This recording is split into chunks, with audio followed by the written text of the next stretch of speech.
আলাইহি ওয়াসাল্লাম।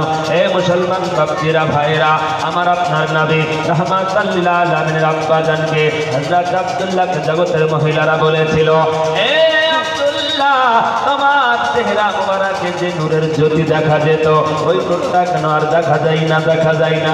তবে কি তুমি বিয়ে করেছো নাকি? হযরত আব্দুল্লাহ রাদিয়াল্লাহু তাআলা আনহু যখন বললেন হ্যাঁ হ্যাঁ।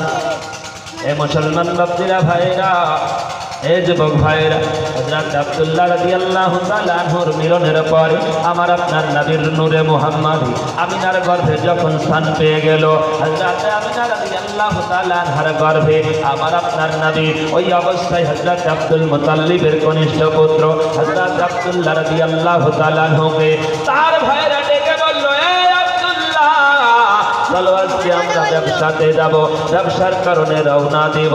হযরত আব্দুল্লাহ রাদিয়াল্লাহু তাআলা আনহু বললেন, ভাইজান, আমি তো ব্যবসা জানি না, আমি তো ব্যবসাতে কোনোদিন যাই নাই। হযরত আব্দুল মুতাল্লিব বলল, না না না, আমার কলিজার টুকরা, হযরত আব্দুল্লাহ রাদিয়াল্লাহু তাআলা আনহুকে ব্যবসার জন্য নিয়ে যাওয়া যাবে না, কারণ আমার আব্দুল্লাহ রাদিয়াল্লাহু তাআলা আনহুকে এত মোহাব্বত করি, আমার আব্দুল্লাহকে কোথাও যাওয়া যাবে না, কোথাও পাঠানো যাবে না।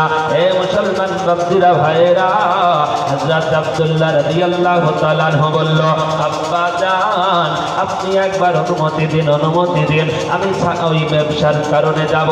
এখন তো আমার সংসার হয়েছে, এতদিন আমি একা ছিলাম, সিঙ্গেল ছিলাম, এখন আমি ব্যবসাতে যাব। আব্বা জান, আপনি একবার অনুমতি দিন। হযরত আব্দুল মুতাল্লিব রাদিয়াল্লাহু তাআলা আনহু যখন ব্যবসায় যাওয়ার জন্য অনুমতি দিলেন, আর বললেন, ওগো আমার কলিজার টুকরারা, ওরে আমার কলিজার টুকরা সন্তানেরা,